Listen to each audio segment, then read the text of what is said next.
Israel का Hezbollah chief Naeem Qasim को मारने का दावा। लेबनान में भीषण हमले हुए हैं। नमस्कार, बहुत स्वागत है आपका न्यूज 18 का डिजिटल प्लेटफॉर्म आप देख रहे हैं। मैं हूं आपके साथ ऋतु सिंह।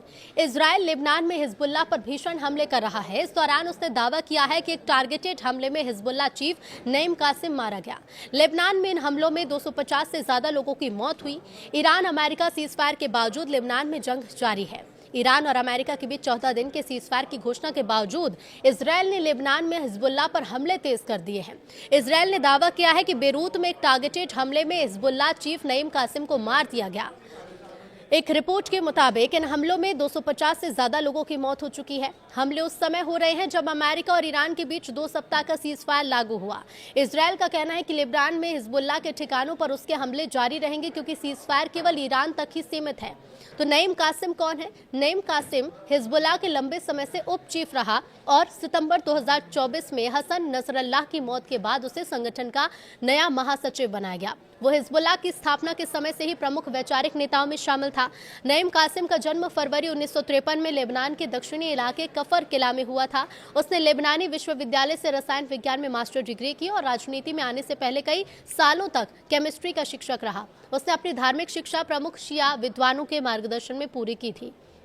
1982 में हिजबुल्लाह की स्थापना के समय वो प्रमुख वैचारिक नेताओं में से एक था। 1991 में उसे उप महासचिव बनाया गया और 30 सालों से ज्यादा समय तक हसन नसरल्लाह के साथ इस पद पर रहा। सितंबर 2024 में नसरल्लाह की मौत और उसके बाद हाशिम सफीउद्दीन के मारे जाने के बाद 29 अक्टूबर 2024 को उसे हिजबुल्लाह का नया महासचिव चुना गया।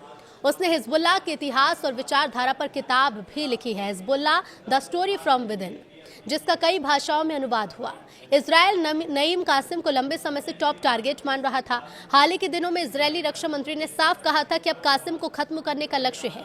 ईरान में बड़े नेताओं की मौत का सिलसिला जारी है। यह घटना ईरान में बड़े नेताओं की मौत के सिलसिले के बीच आई। 28 फरवरी को भड़की जंग के पहले दिन ही एक भीषण हवाई हमले में ईरान के supreme leader Ayatollah Ali Khamenei की मौत हो गई। उनके बाद 8 मार्च को बेटे मुस्तफा खामेनेई को नया सुप्रीम लीडर घोषित किया गया। इसके बाद ईरान के नेशनल सिक्योरिटी काउंसिल के प्रमुख अली लारिजानी की हत्या हुई। IRGC के commander in chief Mohammad Pakpour की मौत की खबर आई। इन हमलों ने ईरान की सैन्य और राजनीतिक कमान को बुरी तरह प्रभावित किया। लेबनान में इजरायली हमलों से बेरूत समेत कई इलाकों में भारी तबाही हुई है। रिपोर्ट्स के मुताबिक इन हमलों में 250 से ज्यादा लोग मारे गए हैं। हिजबुल्लाह ने इन हमलों का जवाब देने की धमकी दी, लेकिन फिलहाल संगठन में नेतृत्व संकट गहरा गया है।